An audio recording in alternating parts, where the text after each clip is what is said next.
దేవునికి మహిమ కలుగునుగాక. ప్రభునందు ప్రియా దేవుని సంగమ, దేవుని బిడ్డలారా, ప్రభు పేరట మీ అందరికి వందనాలు, శుభాలు, మరణాత. ప్రియులారా, ఈ సాయంకాల సమయంలో దేవుడిచ్చిన కృపను బట్టి, దేవుడిచ్చిన ఆలోచనను బట్టి, ఆయన ఇచ్చిన మేలును బట్టి మనం ఎంతగానో స్తుతి చేసి వారముగా ఉండవలసిన వారమైనాం. ప్రియులారా, ఈ సమయంలో ప్రభు పేట మీ అందరికీ వందనాలు, శుభాలు, మరణాత మరొకసారి తెలియపరుస్తున్నాను. సాయంకాల సమయంలో ప్రార్థన చేద్దాం. క్రమం కొరకు సర్వోన్నతుడా, సర్వాధికారి అయిన మా ప్రభువా, నీకు వందనాలు. ఈ సమయంలో ప్రభా, మా ప్రియులు నీ బిడ్డలతో మాట్లాడటకు, స్తుతించుటకు, ఆరాధించుటకు ఇటు అవకాశం మాకు దయచేసినందుకు వందనాలు. మాకంటే గొప్పవారు, మాకంటే ఎంతో శక్తిమైన వారు, ఎంతో విలువైన వారు, ఎంతో ఆలోచన కలిగిన వారు ఎందరో మా కళ్ళ ముందు మరుగైపోతూనే ఉన్నారు. అయినప్పటికీ నీ ప్రభా, నీ కృప చేత మమ్మల్ని నింపి బలపరిచి, నీ ఆలోచన క్రియల చేత మమ్మల్ని సిద్ధపరిచిన మా ప్రభా, నీకు వందనాలు.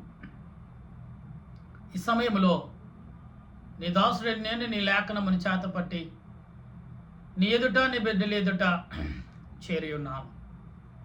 చేరు నన్ను నా తలంపులు మరుగు చేసి నాలో ఉండి నీ బిడ్డలతో మాట్లాడి, ఏ మాటలైతే అందిస్తావో ఈ దినము కనిపెట్టి ప్రార్థించుట అనే మాటలు తండ్రి 16 యొక్క మెట్టిలో, 16 యొక్క మెట్టి యొక్క సన్నిధిలో మేమున్నాం.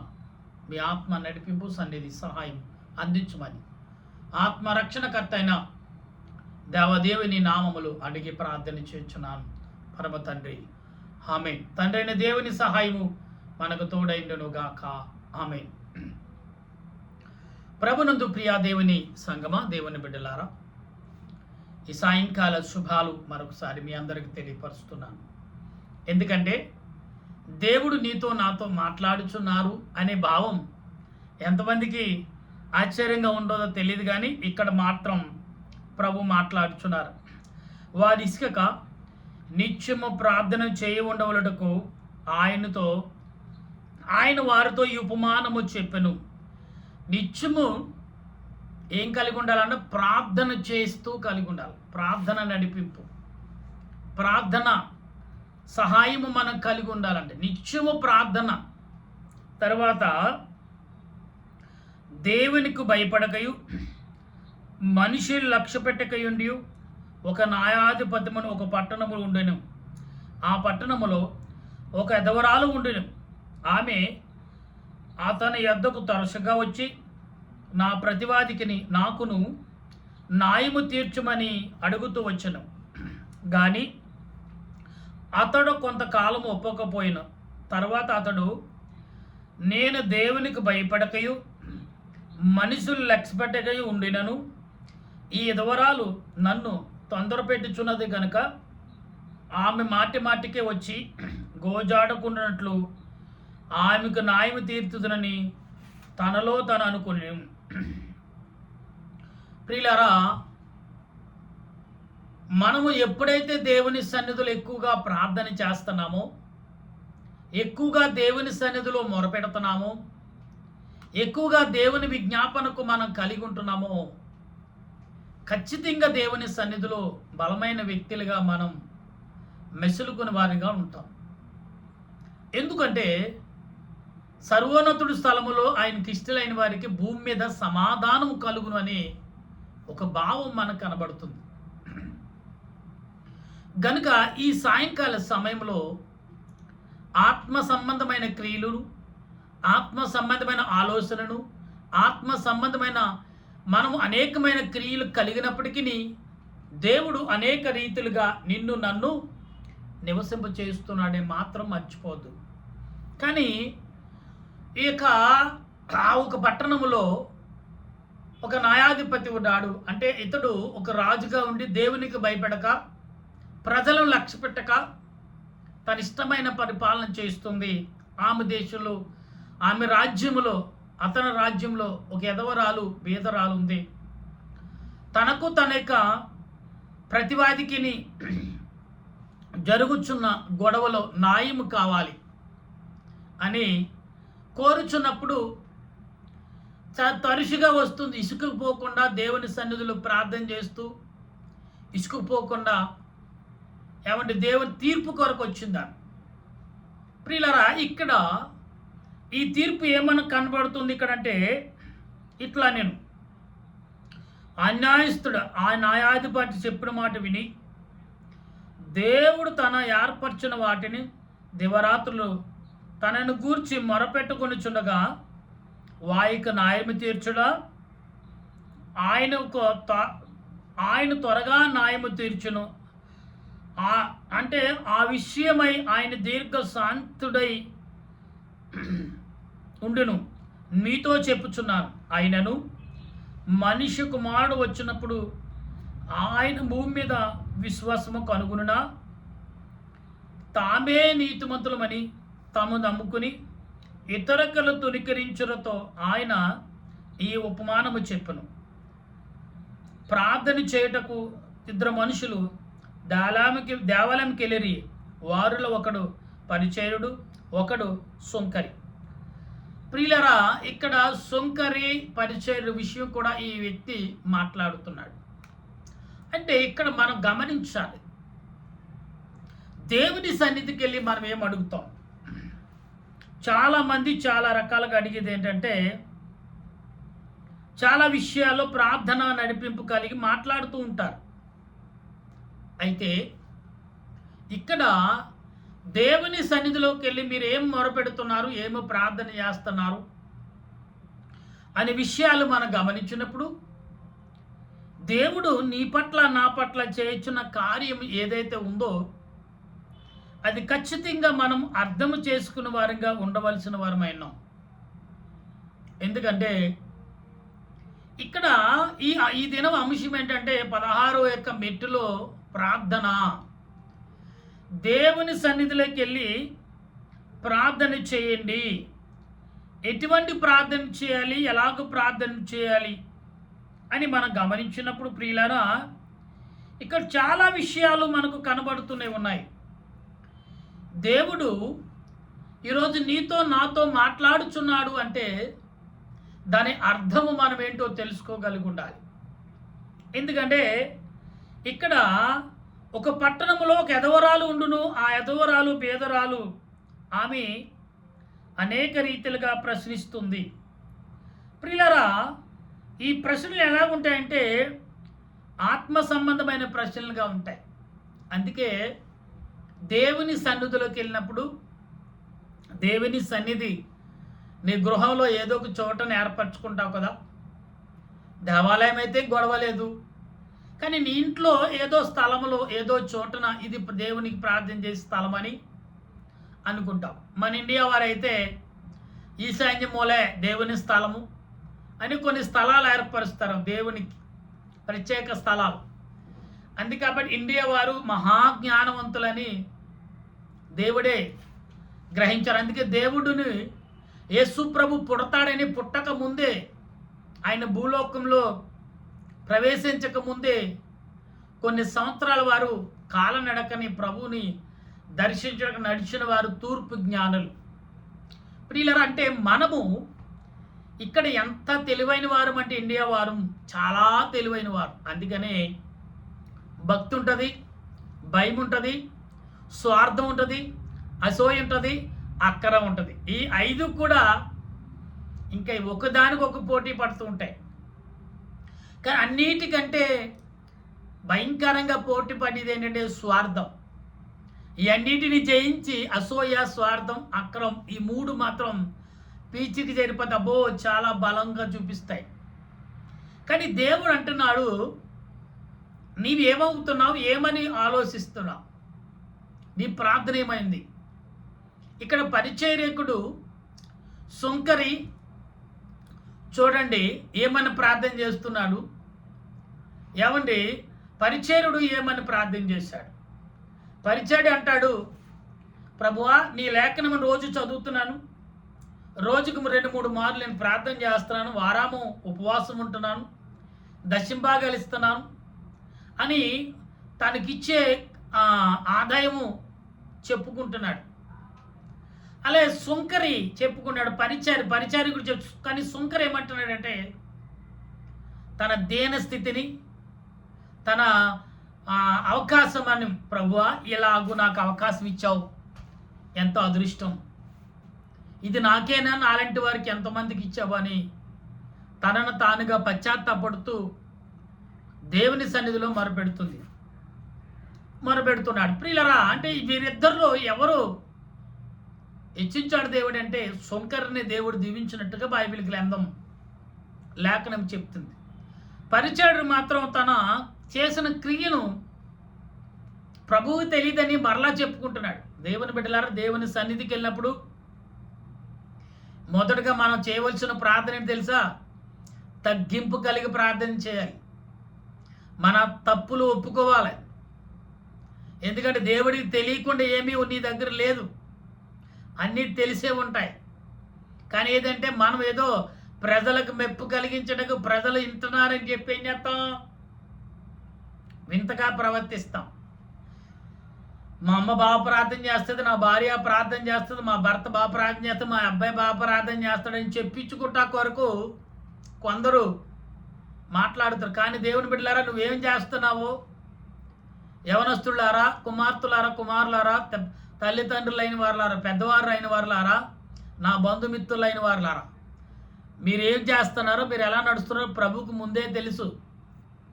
మీరు ఆయన దగ్గరికి వెళ్ళి మీరు చిట్టాయి పక్కర్లా, నువ్వు తగ్గించుకోవడం నేర్చుకోవాలి మొదట. అందుకే ఈనాడు చాలామంది నాయకులు చెప్తున్నారు, అందులో జగన్ గారు అయితే బాగా చెప్తాడు.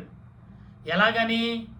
మొదట ప్రజలను ఆకట్టుకోవాలి, రెండోది చిరునవ్వు ఉండాలి, మూడోది వారికి అనుకూలంగా నడవాలి అని చెప్తూ ఉంటాడు.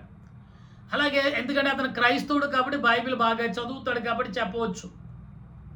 కానీ నీవు నీ దేవుని సన్నిధిలోకి వెళ్ళినప్పుడు నువ్వు చేసే ప్రార్థన, నువ్వు చేసే విజ్ఞాపన, నువ్వు చేసే స్తుతులు ఏ రకంగా ఉంటున్నాయి, ఏ రకమైన ఆలోచనలు నువ్వు కలిగి ఉన్నావు, ఇది దేవుడు అడుగుతున్నాడు.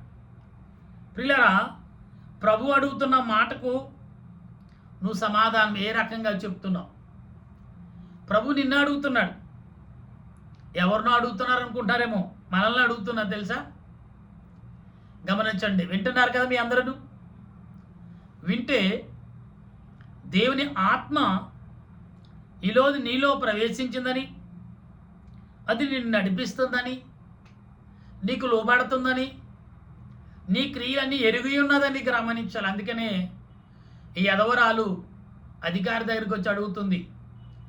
సరే, అధికారి రోజు ఈమెకి అంతే. ఎందుకంటే అతడు దేవునికి భయపడక, ప్రజలకు భయపడక తన ఇష్టమైన పరిపాలన చేస్తున్నాడు కాబట్టి అలాగే ఉంటుంది, అలా వెళ్ళిపోద్దులు అనుకున్నాడు. కొన్ని రోజులు గడిచిపోయినా కానీ ఆమె రోజు వస్తుంది, అధికారి ఎదుటి కనబడుతూనే ఉంది, రోజు చూస్తున్నాడు. కానీ లాస్ట్కు అతడు ఏమనుకున్నాడు? ఏమైనా సరే వాళ్ళ తీర్పు తీర్చేయాలి అని అంటున్నాడు. దేవుని రాకడ వచ్చినప్పుడు దేవుడు రాకడకు సిద్ధపడకుండా ఉండగలమా? దేవుని పిలుపు అందుకోకుండా ఉండగలమా అనే మాటలు ఆమెకి చెబుతున్నట్టుగా కనబడుతుంది. ప్రియులారా, ఈ సమయంలో దేవుని వాక్యం వింటున్న నీవు నేను ఏ రకముగా వినపడుతుందో, ఏ రకంగా కనబడుతుందో ఒకసారి ఆలోచించాలి. ఇవాళ 16వ మెట్టు కాబట్టి ఈ మెట్ల యొక్క 17 మెట్ల ప్రార్థన ఉంటుంది ఈ యొక్క దేవదాసయ్య గారు అందించిన మాటల్లో. అయితే ఈ 16 మెట్లో లూకాసు వార్త 18వ అధ్యాయంలో మొదటి నుండి రాయబడిన మాటలు సుమారు నేను 10 వచనాల వరకు కూడా సుంకరి, పరిచారకుడు అనే మాట వరకు చదివి మీకు వివరిస్తున్నాను ఈ మొదటి నుండి. ప్రియులారా, ఈ సాయంకాల సమయంలో వింటున్న మీరు కానీ నేను కానీ అందరము మనుషులమే. దేవుడు నియమించాడుగా బోధకుడేయాలని, లేదా మీకులాగా నేను విశ్వాసనే. దేవుడు ఏర్పరచుకున్నాడు కాబట్టి, ఏర్పాటు లేకుండా ఏ పని జరగదు. ఈనాడు మరి టెక్నాలజీ పెరిగింది, సెల్ ఫోను చాలా వేగంగా పనిచేస్తుంది. టెక్నాలజీ ద్వారా ఇవాళ ఒక సేవకుడు కానీ ఎవరికేమి జరిగినా ప్రపంచమంతా ఉలుక్కుపడినట్టుగా అంటే ఒకప్పుడు మీడియాలో టీవీలో పేపర్లో వస్తేనే తెలిసేది. ఇప్పుడు అలా కాదు, విత్ సెకండ్లో నువ్వు మాట్లాడడం ఆపకపోయినా నువ్వు మర్చిపోవచ్చేమో, కానీ ఏమంటే నెట్వర్క్ మర్చిపోదు, ప్రపంచమంతటికి చూపిస్తుంది. ఒక్కసారి నువ్వు డౌన్లోడ్ చేసి ఫేస్బుక్లో కానీ యూట్యూబ్లో కానీ పెడితే చక్కర్లు కొడుతూ ఉంటుంది. గమనించండి, దేవుడు కూడా అంతే. ఒక్కసారి నోటి నుంచి ఆయన సన్నిధిలో ఒక మాట బయటకు వెళ్ళిందా, బయటకు వచ్చిందా, దానికి సమాధానం నువ్వు చెప్పాలి. అందుకే దేవుని సన్నిధిలోకి వెళ్ళినప్పుడు సుంకరు వలె మనం నడుచుకోవాలి. సుంకరు ఏమన్నాడు, దేవా ప్రార్థించుటకు నేను అర్హుని కాదు, నీ సన్నిధికి చేరటకు కూడా నేను అర్హుని కాను, నేను దీనుడిని అలుపుడిని, నా చేతి పనులు, నా నడకలు, నా మాట, నా క్రియలు అన్నీ నీకు ఆయాసకరంగా వచ్చును, నీ యొద్దకు చేరి ఉండొచ్చు, కానీ మన్నించు ప్రభువా, క్షమించు దేవా అని మొరపెట్టుకుంటున్నాడు. ప్రియులారా, ఈ సాయంకాల సమయంలో వింటున్న మీరు నేను ఎందుకు ఈ యొక్క పరిచారికుడు లేదా ఈ పరిచారికుడేమో ఉపవాసం గురించి మాట్లాడతారు, ఇచ్చే కానుకల గురించి మాట్లాడతారు, ఎందుకంటే ధనవంతుడిలా ఉన్నాడు కాబట్టి. కానీ లేనివాడు మాత్రం దేవుని సన్నిధిలో మొరపెడుతున్నాడు. నేను మీ అందరికి ఒకటే చెప్తున్నా, నేను ఒకటే చెప్పదలుచుకున్నాను కూడా. దేవుడు నిన్ను చూస్తున్నాడు, దేవుడు నీ మాటలు వింటున్నాడు, దేవుడు నీ ప్రార్థన, నీ నోటి నుంచి ప్రతి పదము, ప్రతి యొక్క అక్షరం, ప్రతి యొక్క పల్లవి, ప్రతి ఒక్క పల్లవి అంటే పాటలు పాడట్లేదు కదండి అనుకోవచ్చు. ప్రతి మాట, ప్రతి పలుకు రాయబడుతుంది. అయ్యో పొరపాటుగా మాట్లాడాను, నాలుగు ఖర్చుకుంటే కుదరదు, రాయబడిన తర్వాత ఎందుకు మాట్లాడమంటాడు. అందుకనే దేవుడు మొదట ఏమండి నాలుకని కంట్రోల్ చేయటకు నాలుక దాటిన తర్వాత బలమైన తలుపులు ఇచ్చాడు. 16 పళ్ళు, 36 పళ్ళునిచ్చాడు, 36 తలుపులు. దాని తర్వాత 2 పెదాలు ఇచ్చాడు మూసేటకి, మాట్లాడకుండా ఉండటానికి. నోరుంది కదా, పెదాలు ఉన్నాయి కదా, ఎన్నిసార్లు మన పెదాలు కలిపితే అంత పొరపాటు వస్తుందని గమనించట్లేదు. ఇలా గమనించకుండా ప్రార్థించుతున్న ఓ సహోదరులారా, ప్రభు నీతోటే మాట్లాడుచున్నాడు. చూడు, ఆయన సన్నిధిలోకి వెళ్ళి ప్రార్థించాలి, విజ్ఞాపనం చేయాలి, మొరపెట్టాలి. ఆయన సన్నిధిలోకి వెళ్ళి ఏ రకమైన ప్రార్థన చేయగలుగున్నావు, ఏ రకమైన విజ్ఞాపన నువ్వు చేస్తున్నావు, ఏ రకమైన సన్నిధిలో ఆయన ప్రార్థన, ఆయన పాదములు ఎదుట నువ్వు మొరపెడుచున్నావు. గమనిస్తున్నావా, వింటున్నావా, ఆలకిస్తున్నావా? రోజుకి ఎన్ని మార్లు బైబిల్ చదువుతున్నావు? రోజుకు ఒక వచనమైన ఒక లైన్ అయినా చదువుకుంటున్నావా? ఎవరో పంపింది చదువుకుంటున్నావు, మంచిదే చదవటం, బట్ కానీ నీ అంతటి నీవు బైబిల్ తిరగేస్తున్నావా? బైబిలు దానిలో ఉన్న అక్షరాలు, ఆ పేపర్ చేతికి తగిలితేనే చాలామంది ధన్యత. ఎందుకంటే కొన్ని దేశాల్లో ఈ పేపర్ కూడా లేదు, ఈ గ్రంథము లేదు. నువ్వు ఇది మాసిపోతే మరొక గ్రంథము కొంటావు, కానీ అక్కడ మాత్రం అన్ని దేశాల్లో గ్రంథం ఉంటే దాన్ని కొన్ని సంవత్సరాల పాటు వాడుకునే పరిస్థితి ఇంకా ఉన్నాయి దేశాలు. ప్రభు రాకడండి, ప్రభు రాకడ ఆలస్యమైనప్పటికీ క్రియలు మాత్రం జరుగుతాయి. చాలా ఆలస్యం ఉంది, ఎందుకంటే ప్రభు రాకడ కొన్ని సూచనలు జరగాలి, తర్వాత భక్తులు రావాలి, వారు 1000 సంవత్సరాలు పరిపాలించే వారి భూమి మీద సంచరించాలి, దురాత్మతో యుద్ధము చేయాలి. తర్వాత ఈ లోకంలో మనుషులు అనేక రకాలుగా ఉండాలి. అప్పటి వరకు నీవు ఉంటావో మనం ఉంటామో తెలియదు, కానీ ఇప్పుడు మాత్రం అపవాది క్రియలను ఏ రకంగా బంధించవచ్చో సూచనలు బైబిల్ ఇంకా తేటగా ప్రకటించబడుతుంది. మీరు ఎన్నిసార్లు ప్రియులారా పొంగుతున్న నీళ్ళ మీద మూత వేయగలరు? ప్రెజర్ వచ్చే కొలది ఆ మూత ఎగిరిపోతుంది. ఇది నీరు ప్రెజర్ అలాంటిది. నదులను, దేశాలను, గ్రామాలను కూడా ముంచగలదు. దేవుని వాక్యం అలాంటిది. నువ్వెంత అంచి వేస్తే అంత పైకి లేగుస్తుంది. ప్రియులారా, గమనించండి. నిప్పు చిన్నదే, ఊరంతటిని అడవినంతను తగలబెట్టేట్లేదా? వాక్యము అక్షరాలు చిన్నవే, దాన్ని తగలబెట్టే పరిస్థితి అయితే నిన్ను, నీ కుటుంబాన్ని, నిన్ను, నీ దేశమును కడిగి వేస్తుంది, కాల్చివేయగలదు. మొదట అగ్ని కాల్చివేయగలదు, తర్వాత నీరు కడిగేయగలదు. నువ్వేమైపోయావు ఎవరికో తెలియదు. నా ప్రియమైన సహోదరుడా, స్నేహితురాల, కుమార్తె, చెల్లి, తమ్ముడు, అన్నయ్య, బాబాయ్, తల్లిదండ్రులైన సమానులైన వారులారా, అందరికీ మీకు ఒకటే చెప్తున్నాను. సేవకుడిగా దేవుని సన్నిధిలోకి వెళ్ళి సుంకర వలె ప్రార్థన చేస్తున్నావా? పరిచారికుడి వలె ప్రార్థన చేస్తున్నావా? నిన్ను వెచ్చించుకుంటున్నావేమో, నిన్ను బలపరుచుకుంటున్నావేమో. జాగ్రత్త. దేవుడు నీతోటే మాట్లాడుచున్నాడు, నీ మాటలు వింటున్నాడు, నిన్ను చూస్తున్నాడు. ఆయన, ఇదే నా కుమారుడు నా మాటలు విని పరలోక రాజ్యానికి దారి వేసుకుంటాడేమో.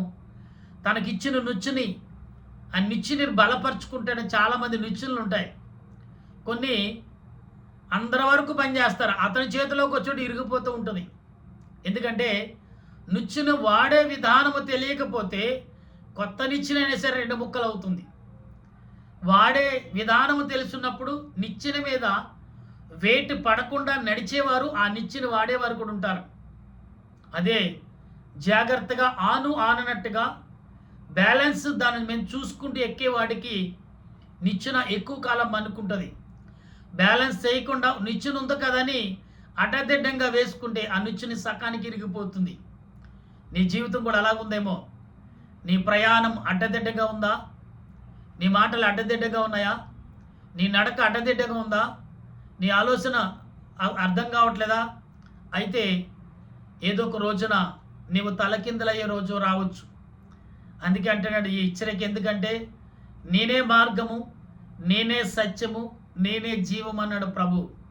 ఆయన మార్గంలో వచ్చిన వారు, పరిచారికుడు వచ్చాడు, సుంకరు వచ్చాడు. పరిచారిక ప్రార్థన ముందు చేశాడు, సుంకరు తర్వాత చేశాడు. కానీ దేవుడు ఎవరు దీవించాడు? రుద్రాలను దీవించాడా? రాజు కూడా ఆశ్చర్యం కలిగించాడు దేవుడు. రుద్రాలి న్యాయము తీర్చాడు, పరిచాడికి మేలు చేశాడు. పరిచారి క్షమించండి, గనుక సుంకరికి మేలు చేశాడు దేవుడు. ఈ రోజున ఆలకిస్తున్న కుమార్తె, కుమారుడా, జాగ్రత్త కలిగి ఉండగల కృపను ఆ పరిశుద్ధాత్మ దేవుడు ఈ సాయంకాల పూట నీకు, మాకును, మనందరకు అందించి ఆయన రాకడకు సిద్ధపరచును గాక. ఆమేన్. ప్రార్థన చేసుకుందాం. దయగల తండ్రి, ప్రేమగల రాజ, వందనాలు. ఇదిగో ప్రభా, ఒక యజమానుని చూపించావు, ఒక రుద్రాలను చూపించావు, ఒక పరిచారకుని చూపించావు, ఒక సుంకరుని చూపించావు. వీరందరూ ప్రార్థనా పరులే, వీరందరూ ప్రార్థనలో కనిపెడుచున్న వారే. ఇది అధికారైతే దేవుని యందు భయభక్తులు లేకుండా, ప్రజల యందు భయం లేకుండా నడుచున్న వాడికి భయం చూపించావు. రుద్రాలకి మేలు చేశావు. పరిచారకుడు, సుంకరు వచ్చారు, పరిచారకుడిని అట్లా పెట్టించావు, సుంకరికి మేలు చేసి పంపించావు. దేవా, నలుగురిలో 2కి మేలు జరిగింది, 2కి మేలు జరగలేదు. వారి నడకే, వారి క్రియలే, వారి మాటే వారికి శాపంగా మారిపోయింది. క్షమించి నీ ఆత్మతో నింపి ఆలోచించి మా బిడ్డలు, మా స్నేహితులు, మా బంధుమిత్రులు, మా అన్నాదమ్ములు, మా అక్కాచెల్లెలు ఎందరైతే మాటలు వింటున్నారో, మా ప్రేమైన స్నేహితులు, మా ప్రేమైన నీ బిడ్డలైన ప్రతి వారి మీద నీ ఆత్మను కుమరించి, సేవకులేమి, పరిచారకులేమి, సువార్థికులేమి, పండితులేమి అందరి మీద నీ ఆత్మను కుమరించి నడిపించమని ఆత్మరక్షణకర్త అనే యేసుక్రీస్తు యొక్క పరిశుద్ధమైన నామములో అడిగి ప్రార్థన చేయుచున్నాను పరమ తండ్రి. ఆమేన్. మన తండ్రి అయిన దేవుని ప్రేమ, త్రియేక దేవుని సన్నిధి, పరిశుద్ధాత్మిక ఆశీర్వాదం ఇప్పుడు ఎల్లప్పుడూ ఆయన రాకడ పర్యంతరం వరకును సజీవులుగాను, బలవంతులుగాను, ఆరోగ్యవంతులుగా దేవుడు దీవించి ఆదరించి ఆయుధపరచునుగాక. ఆమేన్, ఆమేన్, ఆమేన్. మీ అందరికీ వందనాలు. మరణాత.